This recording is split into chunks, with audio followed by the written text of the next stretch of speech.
Welcome to On Scene. I'm Mason Matthews. I'm the EMS administrator for San Angelo Fire Department. I got my co-host here. What was your name? It's been a little while. It has been a while. You haven't been here in a while. It's been a little while. You skipped me on a couple. You're actually working. I've been very busy, yeah.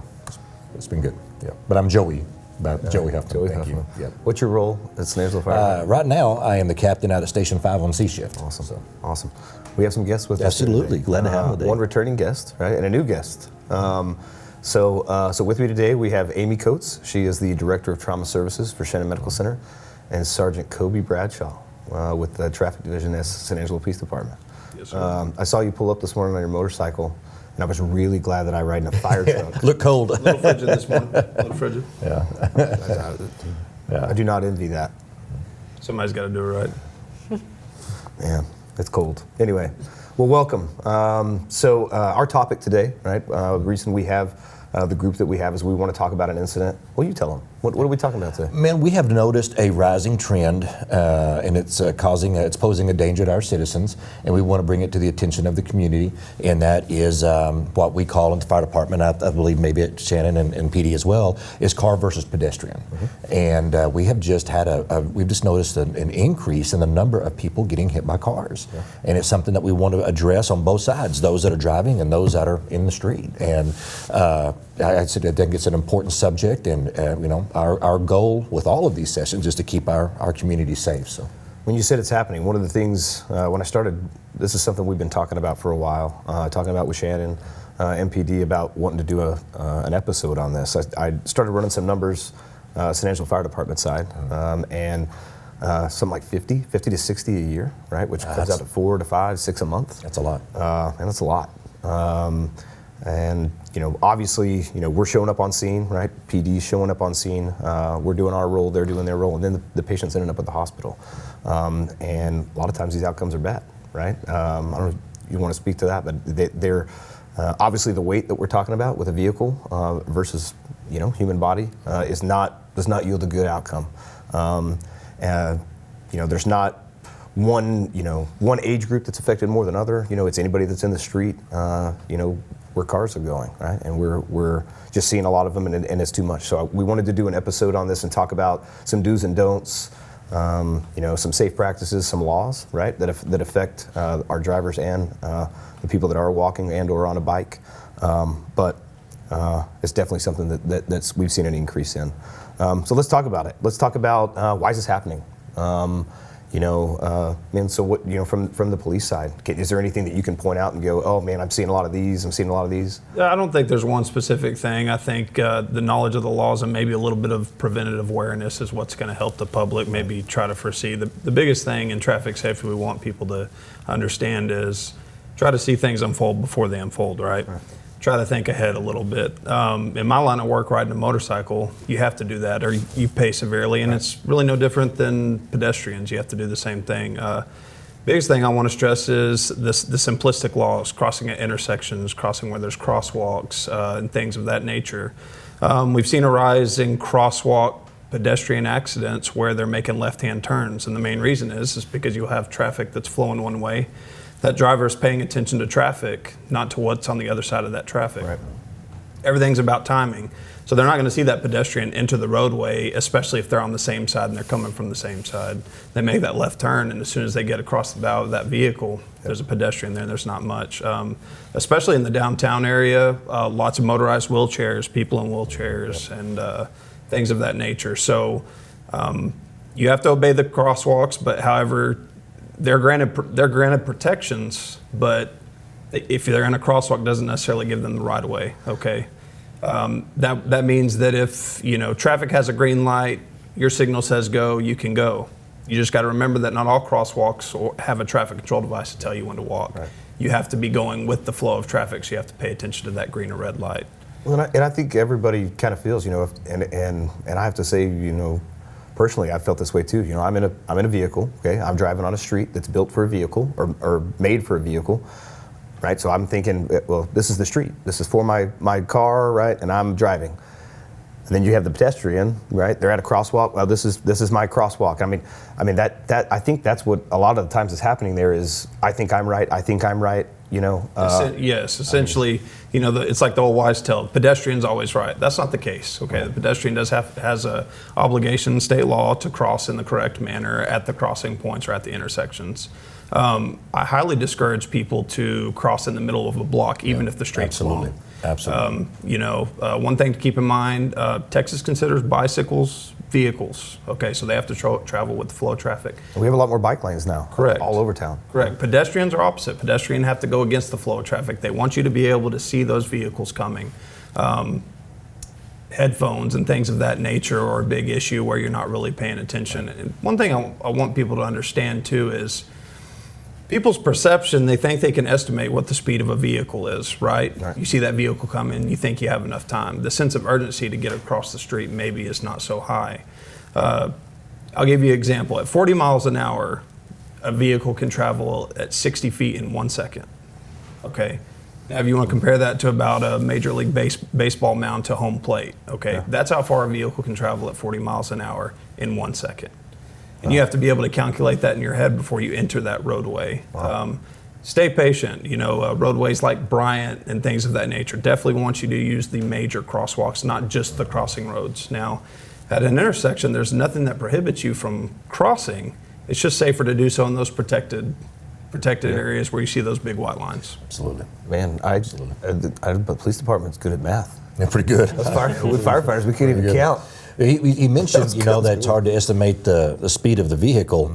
I'm pretty sure I'm just getting slower. I'm just not as fast as I used to be to get across there. Well, and that's not even count. I mean, trip, right? Or you jump out and drop something. I mean, there's so many that decision to go. I mean, gets. Sure, and you brought up a great point. Age is a factor. Your reflexes, the way you think, the way you perceive cars coming is definitely a factor. 100%. So those are all things you have to take an advisement. And two, on the pedestrian side, we definitely want them paying attention. You have the dark spots in the street when you're taking a run or taking a walk at night. Staying in the light. Maybe not trusting that vehicle that's coming, and make sure you get off the roadway when you need to get off the roadway. And on the driver's side, I think that a lot of drivers, since they're in the shell of a car, it's a creature comfort, right? Absolutely. Right. Absolutely. So you get inside that car and you feel protected. The reality is you're protected up to a point. Sure. But when you get in there, you need to try to hit the reset button. And you can even, I like tangible things, so pick a point in your car and hit the reset button when you get in there and really think about what you're doing when you're driving. Absolutely. I'm as guilty as anybody.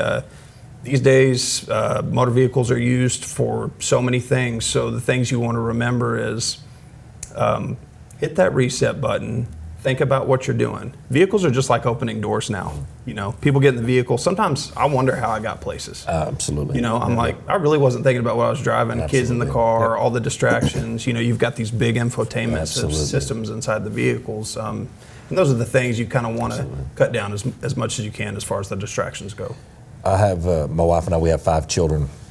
And so I've had a part in teaching 5 different people to drive, and my last one right now, she's 15, and we're working on her. And one of the things I try to get across to them from the driver's perspective is that just simple things like 4-lane roads, 2 going east, 2 going west. During the day, I will try to drive in the outer lane to give me more time to react if a car comes into my lane. At night, I will drive in more towards the center lane because you cannot see people in the dark. Yep. And please be aware, if you are walking at night, if you are riding your bike or walking your dog or whatever you're doing in the early morning, late in the evening, or at night, please be aware. People cannot see you like they think they can. No. If they can't see that 500-600 pound motorcycle, they're not going to see a 120 pound person. So please, we talk about defensive driving. Some defensive walking, some defensive pedestrianism would go a long way in their own safety, and not to assume that they can see me. I promise, more don't than do. Well, I'm sorry to interrupt you. I'm very glad you mentioned the lane choices. That's a big one. Huge. That's a big one. With time and distance and any kind of speed that you go through, you can allow yourself a little bit more time if you do the things like pick the center lane. Absolutely. And you avoid. I'm a big center lane driver. I think it's back from my patrol days. My trainers always emphasize center lane. So if you got to make a U-turn or whatever you got to do, you're in that center lane, or you don't got to worry about the pedestrians, especially at nighttime. Yep. Because at nighttime, they're always going to be closer to that right lane. Oh, right? always. Well, and you're going to have poor lighting. I mean, and as you get over to that curb, there's absolutely. poor lighting. I mean, it's and you're focused on in front of you, so it's tough getting in that peripheral. But I will tell you, as a pedestrian, so I run a lot, okay, and that's one of the things that I always think about when I'm in the street. I think of me being in the car's world, right, or the vehicle's world. Like as the pedestrian that's walking, I don't, I'm in the street, so I'm in there,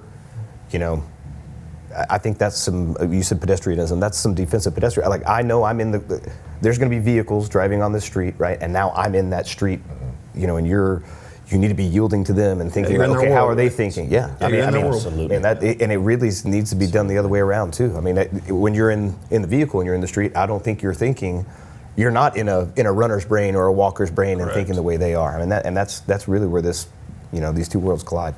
Let's talk about the hospital side, right?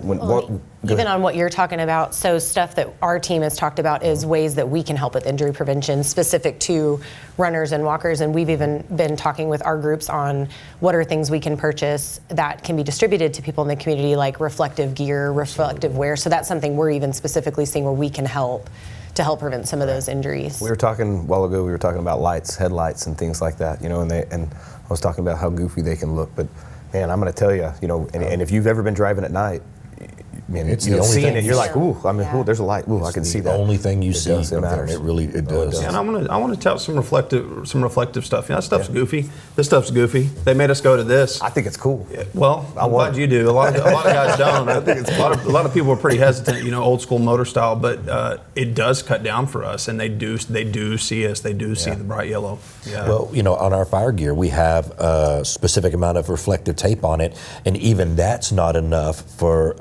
the highway department says if you're going to be on the roadway, you have to have X amount of square inches of reflective tape for cars to see you. So that's why we have to wear the vest on top of our fire gear, just so we have that number of inches of reflective tape. One thing I want to go back to, and I know it's kind of stating the obvious, but again, back in the roadway, and whenever you're the driver and you're trying to drive defensively and you're looking for people, again, stating the obvious, but down the residential streets, even if it is 30 miles an hour is a speed limit, the speed limit is it really is how fast you can stop, regardless of what the speed limit is on the street. If there's lines of cars down both sides of the roadway, just go only as fast as you can stop. Yeah. If sometimes 30's too fast down a residential street, and with my girls, I've tried to explain to them. And sometimes we'll be driving down, and I'll just scream out "kid" and see how long it takes them to stop, just so they can be aware. Man, I know. I'm glad you were my driver's ed. So I was like, he's teaching them good things. That's good. I mean, it is good. I have a grandson, and it wasn't this 2-3 weeks ago. The ball rolled out in the street, and he started to take off after it, and those things happen, And so I just to teach and to be reminded that between cars, to me, running down a residential street, I am looking under cars for feet. I'm looking for kids, bicycles sitting out. Is there a kid at this house? So that I know that to be aware and just be watching for those things. Yeah, and you want to try to get in frame of mind too. Perception becomes reality, right? Absolutely. So when you talk about those vehicles that are lined up, pretend that your child's going to jump out from each one of those vehicles. Yep. And those are the types of things that you want to be looking for. Absolutely. Well, and they're I know we're talking about pedestrians, but it's not just in the roadways. I mean, we're talking about driveways, and anytime I cannot point out enough that this is. I mean, when you get in that vehicle, you're potentially driving a weapon. I mean, you really are. And defensive driving matters because you're right. Residential streets, you don't know kids chasing a ball. A car door opening. You're taking a lot of things for granted, but you are driving something that weighs 2,000-3,000 pounds, and there are consequences. When they're and you can be the best driver in the world, right? I follow all the laws. I drive the speed limit all the time, and somebody's out in front of you, and now we got a problem. I love that you brought up the driveways. You had mentioned something earlier, and what was that again? Spot the tot? Yep, so there's a program that we've worked with our Safe Kids coordinator and other local agencies on, but it's Spot the Tot, and it really focuses on making sure that you're checking around your vehicle before moving your vehicle, because kids think that you can see them. Yep. And like you said, if a ball goes out or something, their natural reaction is going to be to chase that ball or chase that toy, and we can't see them. They're tiny. Yep. And so that's something, being a part of that program and working with Safe Kids really helped me bring awareness and I'm really focused on what I'm doing when I'm about to move my vehicle, when I know there's kids around, whether they're my kids or friends' kids, or I'm in a neighborhood, because I'll turn my radio down. I'm really making sure I know exactly where that kid's at, because they were there for a second, well, now they've moved. They're super quick. And so there's programs that we've all worked on like that, along with other safety programs that Safe Kids can help with if somebody in the community needs that or is looking for more education. Well, one of the things that I've heard in the past that we have run on is the parent goes out in the car in the morning to leave for work. They did not realize, the parents inside, they did not realize the toddler followed them out. They get in their car and tragically they back up and the kid was behind the car. We both know somebody that we'd worked with that he was, when he was a young child, he was backed over in his own driveway. And then he was a fireman. And now he's a fireman, and it tragically, sadly, those things happen. But the more awareness we can bring to it, did they follow me out? It's worth this 5 seconds to go back and check, make sure they're still inside. Definitely is. And it all goes back to when you get in that vehicle. I mean, you're getting in that vehicle and you now have a responsibility. You are responsible. For everything happening around you, and then you following all the laws and everything. I mean, it really does go back to you getting in that car. Right, and take the time not to rely so much on your vehicle's technology, right? I try to think back, back in the high school days when I was, throwing it over the shoulder to back up a trailer or back up a vehicle, and then everybody, myself included, we have these creature comforts now where we have cameras and stuff like that, and those are great tools, especially see behind the vehicle. Absolutely. But you'd be surprised how much you miss just by not looking. So take the time to take a look. And we are so dependent on that. My daughter that's learning to drive, we went to a restaurant the other day and I was going to have her back into a spot. And we were in a car that she didn't realize didn't have that technology, and she put it in reverse. She immediately looked at the console, and there's nothing there. And I look at her, and she just stops. She's like, I don't know how to back up now. And we are so dependent on those things. Well, and inversely, some of us choose to drive vehicles that are older than others. We choose. So some of us might not have that technology, but I mean, there's good things on both. Right? Then the technology is good at times. You do have that backup camera. You do have visibility that you wouldn't normally have in, say, a Jeep, you don't have that technology. And I, it's a totally different ballgame. If you have the technology, you are afforded some things, but it's not bulletproof. And then inversely, if you don't have the technology, you're really playing behind the 8 ball as far as blind spots and what you can see and what you can't. I mean, it's just that, again, I can't stress enough the responsibility. Once you sit in that seat, it is, I mean, you have a lot of responsibility for yourself and everything else around you. And something else to go back to, like what Joey was talking about earlier, talking about not just the person in the motor vehicle, but what I teach my kids. So talking about kids around vehicles, I teach them, don't run up to the vehicle until it's stopped. And so it just ties into that full circle of prevention. But yes, they're young, but those types of things. If a ball rolls out, don't chase it unless you know. And so yes, they may still react in certain instances, but maybe with that education and me talking with them, it'll help them stop. Right. It'll help them not run up to that vehicle. It'll help them not chase that toy. I don't know why we seem to have this, we assume way too much. Surely they can see me. You hear all of a sudden you hear the truck, trash truck, you hear the alarm come on, beep, beep, beep, they're backing up. I'm standing back here, well, surely he can see me. Well, maybe he can't. Maybe he's looking at something else. Maybe he's looking at somebody else over there he's trying not to hit. Don't assume. No. Don't assume that they can see you. Yeah. Always act like they can't. And I'm going to tell you, and I would say of all 4 of us sitting here, fire department, police department, and in the healthcare world, we almost exist in where we expect. Okay, I expect this. Of course, this is going to happen, right? That's where the advantage comes. Absolutely, it does. Absolutely. And then a lot of times when I take this uniform off, right, and now I'm just driving, I kind of fall back into that assume too. I mean, I do think I have a heightened sense of awareness because of my career and what I do. But man, it is so easy to get lulled back into that other side sometimes. And okay, I put my uniform and now I'm in a fire truck. Ooh, I'm expecting. But man, I get in my vehicle on a Saturday and I'm going to get some coffee, and it is so easy to get lulled back into that. Oh, this is going to be here and that's going to be there, and no one's going to be in the street. The street's mine. I'm driving. I mean, it's tough. It's tough sometimes to go back and forth. A lot of construction in town, a lot of construction workers, and I see people flying by these guys doing 35, 40 miles an hour. So those construction zones, when they are literally inches away from these poor guys out there working, and we we go on accidents where they are hit. We've been on accidents where they've been so close that the mirror caught the vest and ripped the vest off of them. I mean, that's how close they are driving that fast. Yeah, and two, we put a lot of focus on the College Hills project for traffic safety and the traffic safety program. And daily, I had guys that would be assigned out there or go out there and work, and it was new people every single day. Get your eyes up a little bit. And I know 25 miles an hour is slow for those zones, but there's a reason for it. Sure. Last thing we want is someone to get injured. And it won't last forever. Feels like it. It feels like it, but that construction will end and it will go back. Well, and the interesting about the construction zones, we're talking about crosswalks and possibly people running or possibly people riding bikes. That's a maybe. Construction zone, it's a guarantee. Yeah. There are people in the street. Matter of fact, that's why all the the cones and all this reflective stuff there is they're telling you, hey, there are people in the street up here. I mean, it matters. I mean, it absolutely matters. Yeah, and I don't know how Glen is surviving right now. It's really thin over there, and there's lots of businesses over there. So that fire truck on Station 5 is a big fire truck, and trying to keep it between those cones and the telephone poles aside, it is thin. I mean, it's white knuckling. It's a few times I kind of lean towards the center here just to be sure that there is a lot of that going on. Something I want to touch on that we had mentioned earlier is that the demographic, you don't see necessarily a trend in young or old or in between, and I was really surprised by that. I thought it'd be mostly kids, that don't know better, haven't learned, haven't had experience, but no, I mean, we're seeing this with as many adults as we are children. Well, if you think about it, I mean, San Angelo, is a pretty town. Right. Most of the time, our weather is okay.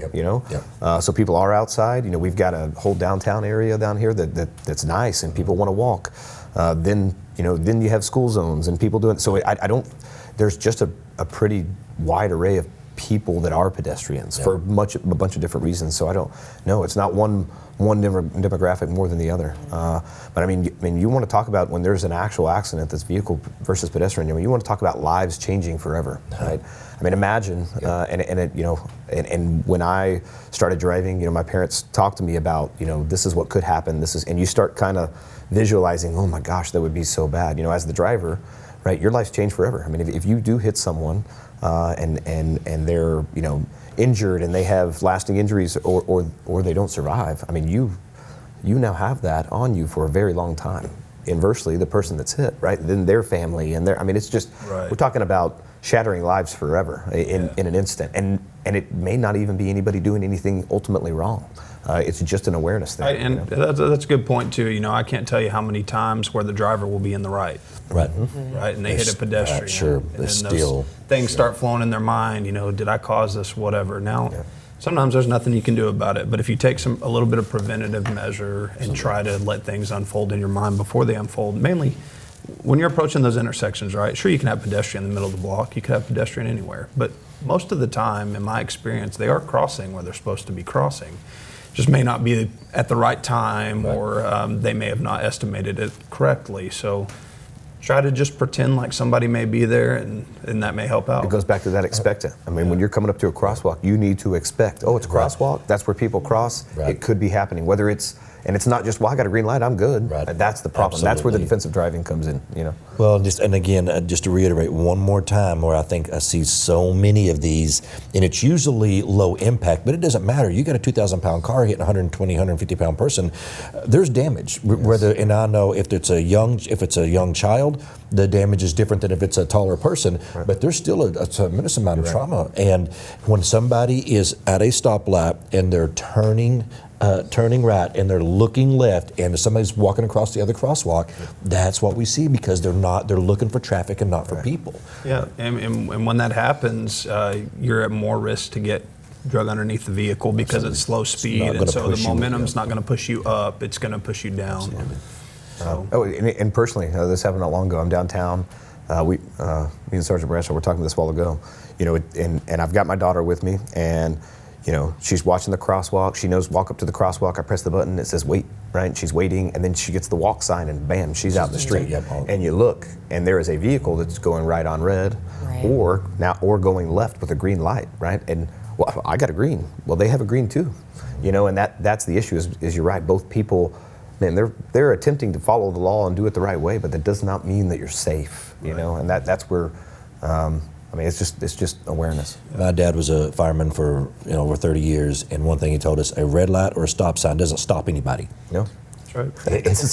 It's there to tell them you need to stop, but it doesn't stop anybody. Right. And as a pedestrian, if you assume that stop sign is going to stop somebody, that red light's going to stop somebody, or that they can see you, you're making a very dangerous assumption. It goes back to that assume and expect. Yeah. I mean, it really does. Yeah. And the reality is vehicle versus pedestrian. The pedestrian always loses, right? Always. You just hope that you're lucky enough not to lose too bad. Right. And that's the thing, you talked about changing lives forever, and that's the stuff. That's the type of stuff we want to Absolutely. just a little bit of awareness. Let's we've talked about a lot of things. Let's one last time kind of just talk about some do's and don'ts on both sides. I know I think we've kind of beat that to death, but let's talk about it. The getting in a vehicle, right? Some do's and don'ts in the vehicle. Distracted driving. Like you said, the reset button. I like the when reset. You get in I there. like that. In the frame of mind. Okay, here we go. I am now behind lots of thousands of pounds that are going to go really fast. What? So let's kind of talk about some do's and don'ts from the vehicle side. I love what Amy was saying about as far as Checking around. and educating the kids about. They're in their yard. Don't run up to the car. Yeah. Don't be getting behind the car. Until that car's come to a stop, it's in park and I'm opening my door, don't run up to it. You're assuming that I'm stopped or that I'm not going any further when I may see something that you don't, that I'm going to pull forward. And I love it, but educating the kids in that. Well, they get so excited too. Normally that's somebody they know. So, mom's home, dad's home, grandparents are home. So there's this excitement that they're rushing. They used to the get a lot more vehicle. excited than they do now, but yeah. But you remember. I remember what it used so when to be, they get excited and they run up, they're and they're just in this mindset of I want to get to this parent Focused or I on want to that, get to this family member, and the family member is driving in. But it's that, like you said, it's that awareness and teaching both sides. Don't run up to the vehicle, pay attention to the kids. It just helps, or hopefully can help. 100%. Yeah, I recommend to before you hit that reverse button or that drive button, get everything set that you want in your vehicle. Get your good times radio going. Get your temperature set the right way. All these fancy cars have cooled seats and heated seats. Not all of them. Sorry, Mason. But get all that stuff set up. That way you don't. The more hands, technology is a great thing, and everything can pretty much be done hands free. Try to utilize those things. A lot of people are guilty of holding those digital things that everybody carries around as a lifeline, and try to put those things down and focus on what you're doing. I used to get to fly on helicopters, and those pilots would get up there, and it would take them 2, 3, 4 solid minutes. And you're sitting in the back, and you're freezing or whatever you're fixing to do, and they're sitting up there, and you're like, "What are you doing?" But they will have everything exactly the way they want it before they go to pull pitch and take us up out of there. Because once they do that, they are now committed to their full attention is on this. And this is no different. It It should be no different. Absolutely. I mean the weight of what you're doing should be no different. Distracted driving. I cannot tell you how many times, cell phone, eating, putting on your makeup, talking on the phone, just looking at your phone. Where's that? I know we don't have CDs anymore, but where's my CD? How old is this? Some of us still have it. I don't listen. He has a tape. He doesn't have a CD. And just the sun. Y'all, I cannot tell you how many my God, times. that's a great. You're on Sherwood Way in the evening, headed down, due west, and it is, you cannot see. There's no amount of sunglasses, visor that comes down. I mean, you're an impaired driver at that point, and it's of something that's not of your control. I've wondered, it honestly, 10 minutes is all the difference in the world in that right there. You can't even see the light. It's almost You better can't even to see if it's pull green, over, red, yellow, stop you and can't get a even see drink, get it Yeah. soda on the can, Yeah. and then get back in your car, and then it is completely different than what it was just 10 minutes ago. And the problem is most of the people that are pedestrians there, they've been driving down there. They know that too, but again, it all goes back to that mindset. And can you think of anything else, do's and don'ts as far as the vehicle? Well, I love that you mentioned that the bicycles are a vehicle, so they're going to be with the flow of traffic. If you're walking, you need to be going against the flow of traffic on that other, so that you can see them coming. Right. That is so much safer. I would encourage lots of runners. I know I see you out all the time running. Fast too. I run fast. All the earphones and the the earbuds. When you've got your music up like that, you're not hearing what's going on around you. I get it. I would encourage you to do the footpaths if you want to listen to your music while you're running. I think that's just a lot safer than being on a city street. And now not only am I out there in their environment, in the car's environment, but now I'm taking away one of my senses of not being able to hear. In the vehicle as well. I mean, how many times, you're on a, people are on they're on a Zoom call or a phone call, and they're, they've got this going, the music's going too, right? I mean, hearing in the vehicle is another thing. I think something else too is making eye contact. We had talked about Huge. that was, as a driver and a pedestrian, but if you are going across that, turning onto that crosswalk, or you see that pedestrian, making eye contact so you guys are knowing, Yes. okay, they see me, now we can make our move. And as the pedestrian, if that vehicle does not look at me, you need to assume or expect they did not see me. Right. They have no clue I'm standing here. Right. That's a great point, right? Nonverbal cues, right? Yeah. Absolutely. Humans speak in all sorts of different languages, right? In body movements, and Well, that I exact tend to move my hands when I speak and stuff like So that exact scenario That's a great point. happened to me. Running, headed down to I'm trying to get to the walk path to run on that, and car looked at them. They were at the stop sign. They were turning right, saw their blinker on. I'm coming down, against traffic, and I look at them, and they're looking left, and I'm thinking, They don't see me. They are not going to look up and see me. And so I kind of stutter-stepped and waited, and sure enough, they came around there, and when they saw me, you should have seen their eyes like, oh my gosh, I could have hit you. And I'm thinking, thankfully, the pedestrian was looking because the driver wasn't. So if you're the pedestrian, be looking. Yep. Just be looking as aggressively as the driver should be looking. And you're in the road. You're in the road. That's the other thing. I mean, when I run, when I am running, that's one of the things. I mean, when I get to those stop signs and I get to I'm trying to put myself behind the wheel of their vehicle. Can they see me? Can they see me? And if they can't, Yeah, and you stop that life-changing accident that we're talking about, because they clearly thought, they were being attentive to the opposite direction. You were being attentive to what they were doing, and you stopped something that could have changed both of y'all's lives. You made me think of something I want to bring up briefly too. One specific thing, and it's not necessarily tied to pedestrians, but it very well can be and has been, is the one-way roads. Mm-hmm. When you pull up to North Bryan or a South Bryan and you're trying to cross those, you're only going to be looking in the direction of which the traffic is. Absolutely. Don't forget to look that other way. The other way. Every once in a while, somebody goes the wrong way. We see that a lot. I had a semi wreck this week where a guy just turned right in front of a semi. I mean, so Excuse me. on those one ways, look both ways still. Absolutely. Oh, that's good advice. And again, the areas you would expect, school zones in the morning, large businesses where you got lots of people coming to work at certain times, shift work. At 7 in the morning, so between 6:30, 6:45 to 7:15, you can expect people to be coming in there. Out there at call it the KOA, the loop out there, you can't hardly go any time of day that there's not at least a couple of cars out there and people are out there walking. Just be aware of those areas. We all live in this community. We know where those areas are. Be extra attentive in those places. Well, and there's a lot more sidewalks now. That's one of the things. Big push. I mean, they are, when we talk about, quality of life here in San Angelo, and the city has done things, right, and provided spots. We do have running trails, we do have things like that, and there are sidewalks that get you out of that road on purpose. I mean, that's why it's there. Utilize it, Absolutely. I don't know. So, y'all got anything else? I have a question, and it may be completely off. Are they able to ride the bicycles on the sidewalks legally? Is that a? You're technically supposed to ride a bicycle on the road. On the road, okay. Yeah, I don't think I you're going to wasn't sure. catch too many officers jamming up bicyclists on sidewalks. Understood. Though. Okay, I just wasn't sure if that was.